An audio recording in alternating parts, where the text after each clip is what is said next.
Is God inside the end time church? கடைசி கால சபையில தேவன் சபைக்குள்ள இருக்கிறாரா? இந்த கேள்வி ஒரு ஒரு காம்ப்ளெக்ஸான கேள்வியா உங்களுக்கு இருக்கலாம். ஆனா வேதம் என்ன சொல்லுது? கடைசி காலத்தில் உள்ள சபை, அதாவது end time church, before the church being raptured, சபை எடுத்துக்கொள்ளப்படுவதற்கு முன்னாடி தேவன் விரும்புகிற ஒரு சபை, அதாவது கடைசி காலத்தில் உள்ள சபை, முக்காவாசி சபை எப்படி இருக்கும் சொல்லிட்டு வேதத்தில் ரொம்ப தெளிவாகவே நம்ம பார்க்க முடியும். லவோதிக்கேயா சபை தான் கடைசி கால சபை. இந்த 7 சபைகள் வந்து வெளிப்படுத்தின விசேஷத்தில் நீங்க பார்க்க முடியும். இது ஒவ்வொரு காலகட்டத்திலும் இந்த சர்ச்சோடைய அந்த growthன்னு சொல்லலாம், அல்லது சர்ச் வந்து எப்படி இருக்கும் இல்லைங்களா? ஸ்டார்டிங் ஃப்ரம், அதாவது from the days of apostles. ஏன் நம்ம சொல்ல போனது, இந்த மேல்மாடி அறையில பரிசுத்த ஆவியானவர் வந்ததுதான் இந்த பர்த் ஆஃப் த சர்ச். ஓகேங்களா? அன்னைக்கு 3000 பேர் இந்த சபையில ஆட் பண்ணாங்க. அதுக்கப்புறம் 5000 பேர். அதை வந்து it got spreaded across the world. ஓகேங்களா? ஒவ்வொரு சிஷர்களும் ஒவ்வொரு இடத்துக்கு போய், அப்புறம் ஸ்டார்டிங் ஃப்ரம் எஃபிஷியஸ்ல இருந்து லவோதிக்கேயா வரைக்கும் இட் இஸ் grown. ஓகேங்களா? இந்த 2000 வருஷமும் இது நீங்க டிவைட் பண்ணி பார்க்கும் பொழுது ஒவ்வொரு காலகட்டத்திலும் இந்த church became the persecution church, dead சர்ச்சா இருந்தது. அதுக்கப்புறம் பொலிட்டிக்கல் இன்ஃப்ளூயன்ஸான சர்ச்சாக இருந்தது. அதுக்கப்புறம் ஃபெய்த்ஃபுல் சர்ச்சா இடையில அந்த 19th சென்ச்சுரியில் ஃபெய்த்ஃபுல் சர்ச்சா வந்து ஒரு பயங்கர ரிவைவல் இருந்தது. அதுக்கப்புறம் நீங்க லாஸ்ட்ல பாத்தீங்கன்னா அனலும் இல்லாமல் குளிரும் இல்லாத ஒரு சபையாக மாறினது. ஓகேங்களா? அப்போ ஒரு கரப்டட் சர்ச்சாக கடைசியில ரொம்ப மாறின ஒரு சொல்லக்கட்டத்துல தான் இன்னைக்கு இந்த ராப்சர் நடக்கிறதுக்கு முன்னாடி உள்ள சபை அப்படிதான் இருக்கும். இந்த சபையில, அதாவது ஆண்டவர் கடைசி காலத்துல இருக்கிற ஒரு சபையில ஆண்டவர் உள்ளால இருக்கிறாரா இல்லையான்னு பார்க்கும் பொழுது வசனம் ரொம்ப தெளிவாகவே பேசுகிறது.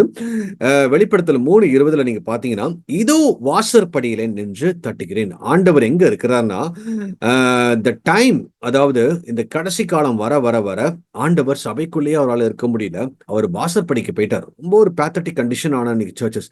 இன்னைக்கு சர்ச்சஸ் பாத்தீங்கன்னா, மோஸ்ட் ஆஃப் த சர்ச்சஸ், ஓகேங்களா, இன்னைக்கு யார் ப்ராமினண்டா வெளியில வராங்க, they talk only about this world, they talk about the blessing, they talk about the money, they talk about the themselves, they talk about the world. இந்த பூமியை குறித்து, காரை குறித்து, அல்லது தங்கத்தை குறித்து, இந்த பூமியில நீங்க எப்படி நீங்க வாழலாம், நீங்க பூமியில எப்படி சுதந்திரித்துக் கொள்ளலாம், இந்த பூமியில மட்டும்தான் உங்களுக்கு ஆசீர்வாதம், இந்த பூமி பூமி பூமி, இந்த பூமிக்குரியதே பேசிட்டு இருப்பாங்க. இன்னொன்னு மாம்சத்துக்குரியதே பேசிட்டு இருப்பாங்க.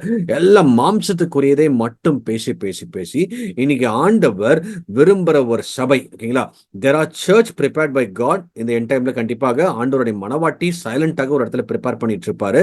ஆனா வெளியரங்கமாக வெளிப்படுகின்ற ரொம்ப ஃபேமஸான ஒரு காரியம் இன்னைக்கு பாத்தீங்கன்னா, இந்த கரப்டட் சர்ச் தான். குறிப்பாக அனலும் இல்ல குளிரும் இல்ல. அதாவது இவங்க வந்து வெளியில பாக்குறதுக்கு வந்து பயங்கர வந்து சூப்பரா இருக்கிற மாதிரி தெரியும். ஆண்டவர் தான் அவங்களோட கூட இருக்கிற மாதிரி தெரியும். அந்த பிளெஸிங்ஸை வச்சு தே போர்ட்ரே தம்செல்ஃப், ஆண்டவர் எங்களோட தான் இருக்கிறாரு. பாரு, நான் 40 கார் வச்சிருக்கிறேன், அப்ப ஆண்டவர் என் கூட தான் இருக்கிறாரு. பாரு, நான் 10 கோடிக்கு நான் வீடு வாங்க போறேன், ஆண்டவர் என் கூட தான் இருக்கிறேன். இந்த பூமியின் காரியங்களை வைத்துக்கொண்டு they will proclaim themselves as God is with us. I'm sorry to say that ஆண்டவர் அப்படி இருக்கவே மாட்டார். ஆண்டவர் ஒரு நாளும் அவருடைய ஃபோக்கஸ் இந்த பூமி குறித்தோ மாம்சத்தை குறித்து அவர் இருந்ததே இல்லை. அதாவது மாம்சத்தோட காரியங்கள் வந்து தேவனுக்கு பகையதா இருந்திருக்கு. அப்போ இயேசு கிறிஸ்து கிட்டயே பிசாசானவன் அந்த 3வது தடவையாக அந்த டெம்ப்டேஷன்ஸ் கொண்டு போகும்பொழுது, இந்த என்னை நீ பணிந்து கொண்டினா இந்த உலகம் அவ்வளத்தையும் உனக்கு தந்துருவேன், all the riches of this world will given unto you. அதே தான் இந்த கடைசி காலத்துல சபைக்கு வந்து பிசாசு கொடுத்துட்டு இருக்கிறான். உலகத்தோட ஆஸ்திகளை குறித்து தேவன் அந்த இடத்துல இருந்து எடுக்கப்பட்டு பிசாசு கொடுக்கிற ஆஸ்தினால இவங்க வந்து நிம்மதியாகி கொண்டிருக்கிறாங்க, திருப்தியாகி கொண்டிருக்கிறாங்க. அதுதான் சத்தியம் நினைச்சிட்டு இருக்கிறாங்க. I am sorry to say, ஒளியின் தூதன் சபையை ஏமாத்தி கொண்டிருக்கிறான். தள்ளப்பட்ட ஒளியின் தூதன் தான் இயேசுவை போல, கள்ள கிறிஸ்துவை போல, கிறிஸ்துவின் உபதேசம் மாதிரி பைபிளை தூக்கிட்டு தான் வருவாங்க, ஆட்டுத்தோல் போத்தி தான் உள்ளால வருவோம். அப்படிதான் வந்து இன்னைக்கு சபையை ஏமாத்தி கொண்டிருக்கிறான். ஆனா ஆண்டவரோ எங்க இருக்கிறாருன்னு பாத்தீங்கன்னா, வாசற்படியில தான் காத்துக்கிட்டு இருக்கிறார். அவ்வளோ ஒரு பேத்தட்டிக் கண்டிஷன். ஒரு 3 இயர்ஸ்க்கு முன்னாடி, 3 to 4 இயர்ஸ்க்கு முன்னாடி ஆண்டவர் சபையை பூட்டி போட்டார். சபையில வந்து பயங்கர அநியாயங்கள் நடந்தது. அப்போ நீங்க யாருமே சபைக்கு போக வேண்டாம்னு சொல்லிட்டு ஆண்டவர் பூட்டி போட்டார். இது வரைக்கும் எந்த ஒரு ஹிஸ்டரியிலும் அப்படி நடந்ததே கிடையாது. He closed the churches கூட ஆராதிக்க முடியல, எல்லா இடமே லாக்டவுன் வந்துச்சு. பட் நவ் இன்னும் இப்போ உள்ள காலகட்டத்தில் பாத்தீங்கன்னா அதை விட ஒரு வஸ்தான சினியோல போயிட்டு இருக்கு. ஈவன் நீங்க நல்லா நோட்டீஸ் பண்ணி பாத்தீங்கன்னா, இந்த லாக்டவுன் வந்ததுக்கு அப்புறம் தான், சபை பூட்டப்பட்டதுக்கு அப்புறம் தான் ஆண்டவர் சில ஊழியர்களுடைய அல்லது சில சபையோடைய முகத்திரையை ஆண்டவர் கிழிக்க ஆரம்பிச்சார். அவங்க வந்து உண்மையான வேஷம் என்ன, அவங்க எதை குறித்து குறித்து ஓடுறாங்க. அவங்களோட தேவன் வைராகி இருக்கிறாருன்னு சொல்லி தான் அவங்க வந்து ஆண்டவர் வெளியரங்கமாக காமிச்சிட்டு இருக்கிறார். நிறைய பேருக்கு தெரியுது வெளியரங்கமா. ஆனா so sorry to say that, ஆனா நிறைய ஜனங்கள் இவங்க பின்னாடி தான் போயிட்டு இருக்கிறாங்க. ஏன்னா அவங்களுக்கு ஆசீர்வாதம் வேணும், அவங்களுக்கு கார் வேணும், அவங்களுக்கு இந்த உலகம் தான் முக்கியமா இருக்கிறது தவிர தேவன் அவங்களுக்கு முக்கியம் கிடையாது. தேவன் கொடுக்கிற தேவன் மாதிரி ஒருத்தர் வந்து கொடுக்கிற ஆசீர்வாதம் தான் அவங்களுக்கு முக்கியமாக இருக்கிறது. அப்போ நீங்களும் நானும் அறிந்து கொள்ள வேண்டிய காரியம், கடைசி காலத்துல வெரி ஃபேமஸாக வெளியே வந்திருக்கின்ற அந்த சபைகள் இல்ல, ஆண்டவர் அங்க இல்லை. ஆண்டவர் வாசற்படியில தான் இருந்து இங்க பாருங்களேன், வாசற்படியில் நின்று ஒருவன் என் சத்தத்தை கேட்டு, அவர் வெளியே கத்திக்கிட்டே இருக்கிறார், தட்டிக்கிட்டே இருக்கிறார், இல்ல அவர் உள்ள அளவு பண்ணவே இல்லை. பார்க்கல, கேட்டு கதவை திறந்துட்டீங்கன்னா நீங்க தப்பிச்சிருவீங்க. தயவு செஞ்சு கதவை பூட்டி வச்சிடாதீங்க. நீங்க இயேசுவை வெளியில தள்ளி பூட்டி வச்சிருக்கிறீங்க. உள்ளால கிரியை செய்து கொண்டிருக்கிறது, உள்ளால ஆபரேட் ஆயிட்டு இருக்குது, உள்ளால நடக்கிற அற்புதங்களும், உள்ளால நடக்கிற ஃபால்ஸ் மிராக்கிள்ஸும், உள்ளால நடக்கிற இயற்கைக்கு அப்பாற்பட்ட காரியங்களும், பணத்துக்குரிய காரியங்களும், அதாவது இந்த உலகத்தின் ஆசைக்குரிய காரியங்களும் தேவன் கிட்ட இருந்து வந்ததே கிடையாது. அவர் வெளியில இருந்து ஆசைய கதவை தட்டிக்கிட்டு இருக்கிறாரு. உள்ளால நடக்கிற சத்தம், உள்ளால நடக்கிற கூச்சல்கள், உள்ளால போடுற அந்த லைட்டு பல்பு, அதெல்லாம் நீங்க பார்த்து கவர்ந்து வெளியில தட்டுற சத்தத்தை நீங்க கேட்காம போயிட்டீங்கன்னா ஐயோ, இதான் வேதம் சொல்லுது. ஓகேங்களா? கதவை திறந்தால் அவனிடத்தில் நான் பிரவேசிக்கிறேன். கதவை திறந்தா மட்டும்தான். It has been already shut. ஓகேங்களா? ஒரு காலத்துல சபை உள்ளால இருந்தது, ஆண்டவர் உள்ளால இருந்தாரு, நீங்களும் உள்ளால இருந்தீங்க. But now the time has come. வேற ஒருத்தர் உள்ளால பூந்த உடனே ஆண்டவரால் அங்க இருக்க முடியாது. He has been thrown outside. நீங்க தான் இயேசுவை வெளியே தள்ளிருக்கிறீங்க. நம்ம நிறைய நேரத்துல யூதர்களை நம்ம பிளேம் பண்ணுவோம். நீங்க தாங்க இயேசுவை கொன்னீங்க, உங்களால தான் இப்படி இவ்வளவு பெரிய பிரச்சனை ஆச்சு. இன்னைக்கு அவங்களால கிடையாது. இன்னைக்கு சபையில் உள்ள சபைக்கு போற ஜனங்கள், அந்நிய பாஷை பேசுகின்ற ஜனங்கள், தேவனால் அபிஷேகப்பட்ட ஜனங்களை தான் இன்னைக்கு கள்ள உபதேசத்துல மாட்டி, பொய்யான உபதேசத்திலும், உலகத்துக்குரிய உபதேசங்களும், ஆடம்பரமான ஒரு காரியங்களிலும், சினிமா பாடுகளும், களியாட்டங்களும் இன்னைக்கு சபைக்குள்ள புகுந்து இயேசுவை வெளியில தள்ளி வச்சிருக்கிறோம். ரொம்ப ஒரு மோசமான ஒரு கண்டிஷன்ல இருக்கிறோம். It's so pathetic condition. இது நீங்களும் நானும் மனம் திரும்பல, அல்லது நீங்களும் நானும் தேவனுடைய சத்தத்தை கேட்கவில்லை என்றால் we are left. ஓகேங்களா? கைவிடப்பட்டுருவோம். இயேசுவின் வருகையில, ரகசிய வருகையில அந்த சபை ஆண்டவரால் எடுத்துட்டே போக முடியாது.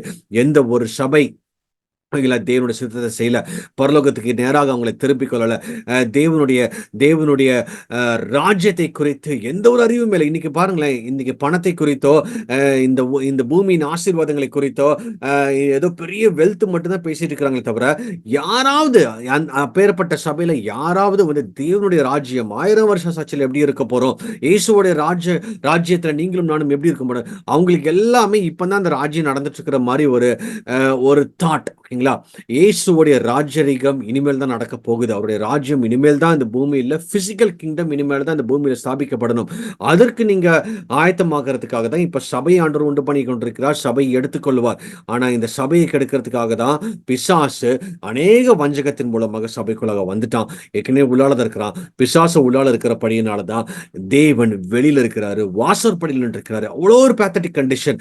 அவர் அவ்வளோ நேசித்த தன்னுடைய சபைக்கு சிந்தின ரத்தம், தன்னோட சொந்த ரத்தத்தை சிந்தி, அதாவது பிதாவை நீங்க பாத்தீங்கன்னா தன்னோட சொந்த குமாரனை அனுப்பி நமக்காக அவர் பலியிடப்பட்டு நம்ம ரட்சிப்பெல்லாம் பெற்றுக்கொண்டு எல்லா ஆசீர்வாதங்களையும் பெற்றுக்கொண்டு அபிஷேகத்தை பெற்றுக்கொண்டு இன்னைக்கு இயேசு வேண்டான்னு வெளியில தள்ளி வச்சிருக்கிறோம்.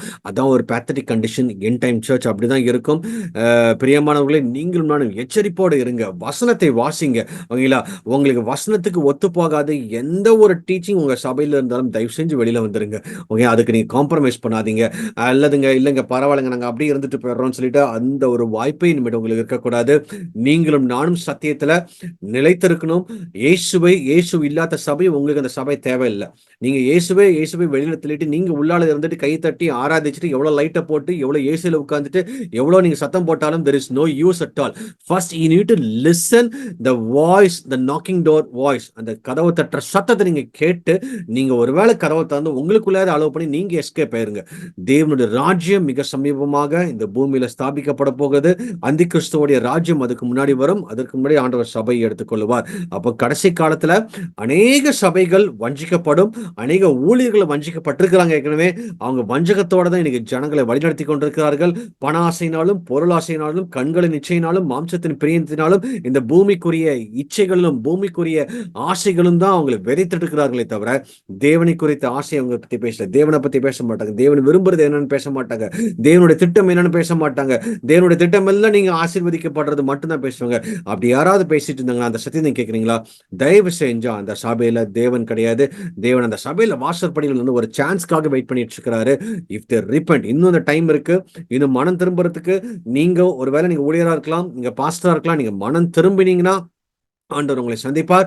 இல்லை என்றால் நீங்க கைவிடப்படுகின்ற சூழ்நிலையில மாட்டிக்கொள்வீர்கள். இந்த இந்த காரியம் ரொம்ப முக்கியமான ஒரு காரியம். கடைசி காலத்துல சபையில, நிறைய சபையில இயேசு கிறிஸ்து இல்ல, அவர் வாசப்படியில் தான் நிற்கிறாரு. நீங்க அவர் சத்தத்தை கேட்கணும். அந்த சத்தத்தை கேட்டு நீங்க திறந்துட்டீங்கன்னா you are safe in the hands of Jesus, else you are destroyed forever. ஹல்லேலூயா. இந்த வார்த்தை உங்களுக்குள்ளாக இருக்கட்டும். ஞாபகம் வச்சுக்கோங்க, வேதத்தின் ஆழங்களுக்குள்ளாக வார்த்தையின் மூலமாக தான் நீங்க தேவனை அறிந்து கொள்ள முடியும். தேவன் எங்க இருக்கிறார் நீங்க யோசித்து பார்த்துக்கோங்க. நீங்க எச்சரிப்போட இந்த கடைசி காலத்துல வாழணும். அநேக கள்ள ஊழியர்கள் எழும்பி, கள்ள தீர்க்கதரிசிகள் எழும்பி, ஆட்டுத்தோல் போத்திய ஓனைகள் எழும்பி வஞ்சிக்கின்ற காலத்துல வாழ்ந்துகிட்டு இருக்கிறோம். ஏற்கனவே வஞ்சித்துக் கொண்டிருக்கிறார்கள். நீங்களும் நானும் எச்சரிப்போட காணப்படணும். கர்த்தர் தாமே உங்களை ஆசீர்வதிப்பாராக. ஆமென்.